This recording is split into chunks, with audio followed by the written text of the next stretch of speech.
In a small, peaceful town on the Highlands, lived a young musician named Liam. His dream was to compose the perfect song melody, one that would touch hearts and be remembered forever.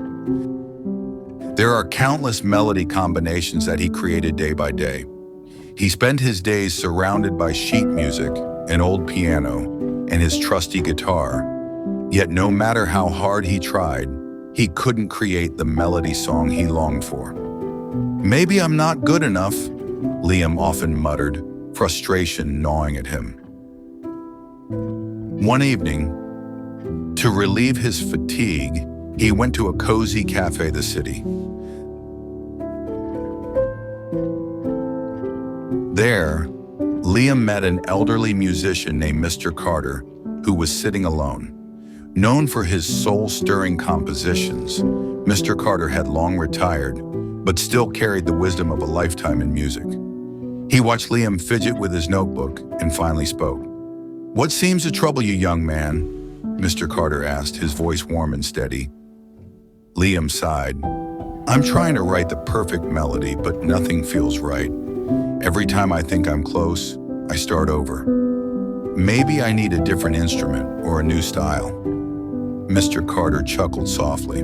"Ah, the chase for perfection. I know it well. Tell me, how many pieces have you started?" Liam frowned, flipping through his notebook. "Dozens, but none of them feel good enough." Mr. Carter nodded. "Let me tell you a story. When I was your age, I was much the same. I jumped from one style to another, one instrument to the next, thinking the answer was out there somewhere.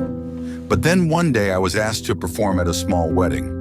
I didn't have time to create something new, so I took one of my unfinished tunes, a simple melody I'd abandoned, and played it as best as I could."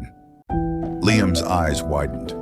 And the bride's father came to me afterward with tears in his eyes. He told me it was the most beautiful thing he'd ever heard. That moment taught me something important.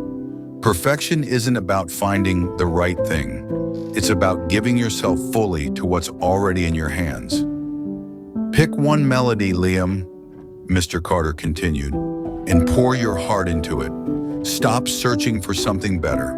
Sometimes the answer is already with you." Liam pondered, the weight of the story settling over him.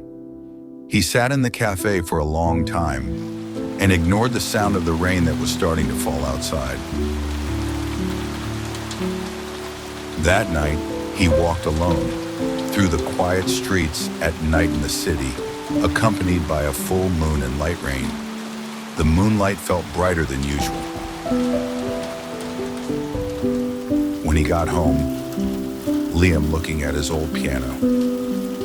For a moment he froze and, standing beside the window, calm his mind, prepare to continue the unfinished work. And he chose a melody he'd discarded weeks ago, a simple tune that had never felt grand enough. But this time, instead of chasing perfection, he approached it differently. He focused on each note, letting it flow, carry his emotions.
After he finished playing for a while, he heard sound of wood creaking behind him.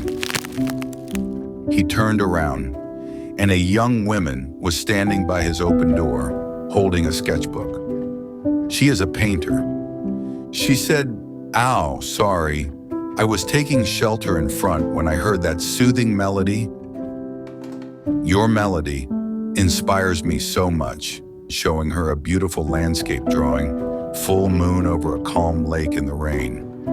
"It makes me feel so peaceful." Liam's eyes glistened as he thanked her. He realized then that the melody wasn't just his anymore. It had touched someone else's heart and inspired something new. Imperfection doesn't matter when what you create becomes meaningful to others. In life, we often get caught up in trying to find the perfect option, the best career, the ideal partner, or the flawless solution. But sometimes the answer lies in choosing one path and dedicating ourselves fully to it. By pouring our hearts into what we already have, we can create something meaningful and beautiful.